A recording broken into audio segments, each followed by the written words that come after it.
Ndabasuhuje kandi mbifurije gukomeza kugira ibihe byiza, ikaze muri aya makuru yacu agezweho.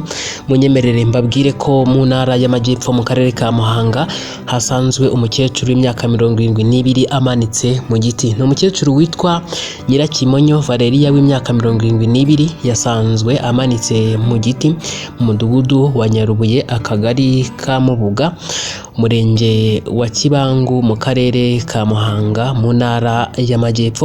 Bikaba bikekwa ko yaba yiyahuye. Ikaze muri aya makuru. Niba ari ubwa mbere ugeze ahangaha, kanda subscribe ubundi dukomeze.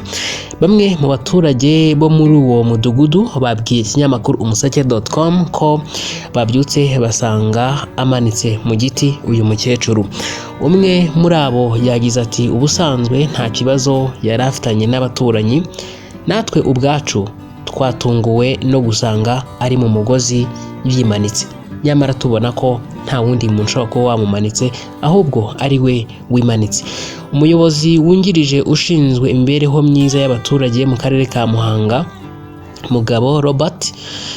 Mugabo Gilbert yavuze ko ibi byabaye, anemeza aya makuru, avuga ko uyu mukecuru yabanaga n'umwuzukuru we kandi ko ubuyobozi nta raporo bufite igaragaza ko yari afitanye amakimbirane n'undi muntu uwo ari we wese. Ati turakeka ko yiyahuye, cyakora dutegereje ibyo iperereza rizagaragaza.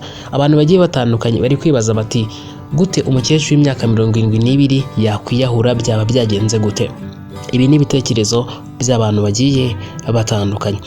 Yakomeje avuga ko kuba yasanzwe amanitse mu giti ari byo bituma hakekwa ko yaba yiyahuye, ariko ashimangira ko icyabiteye kizamenyekana nyuma y'iperereza.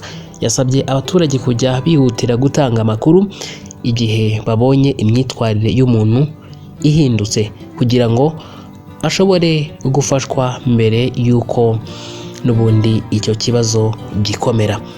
Mugabo yavuze ko kandi urwego rw'igihugu rw'ubugenzacyaha RIB rwatangiye gukora iperereza ku cyateye urupfu rw'uyu mukecuru w'imyaka 72 Nyirakimonyo Valeria.